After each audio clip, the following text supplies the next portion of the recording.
Komisi Pemberantasan Korupsi atau KPK turut mendalami keterlibatan mantan Gubernur Jawa Barat Ridwan Kamil dalam dugaan korupsi pengadaan iklan bank daerah.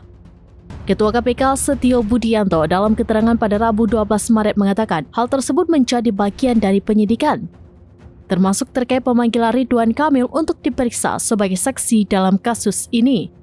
Lebih lanjut dikatakan Setio, kasus dugaan korupsi bank BUMD ini berkaitan dengan markup atau penggelembungan pengadaan iklan. KPK pun akan segera merilis konstruksi perkara dugaan korupsi di bank tersebut. Sebelumnya KPK telah lebih dulu melakukan penggeledahan di rumah RK di kawasan Bandung pada Senin 10 Maret lalu. Terkait dengan perkembangan terbaru kasus ini, Lembaga Antirasuah melakukan penggeledahan di kantor pusat bank daerah yang ada di Bandung, Jawa Barat pada Rabu 12 Maret. Sebelumnya KPK mengungkap modus yang digunakan dalam kasus korupsi ini, yakni penggelembungan harga iklan yang kemudian menjadi kickback free. Praktik rasuah ini dilakukan dalam periode 2021 hingga 2023. Sepanjang kurun waktu itu, bank tersebut menggelontorkan anggaran ratusan miliar rupiah untuk pengadaan iklan.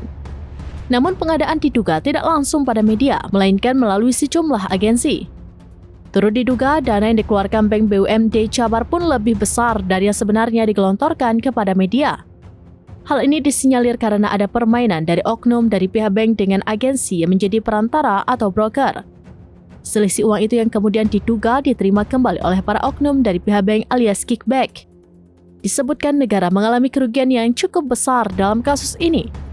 Namun KPK belum mengungkap besarannya.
Download Tribun X sekarang, menghadirkan lokal menjadi Indonesia.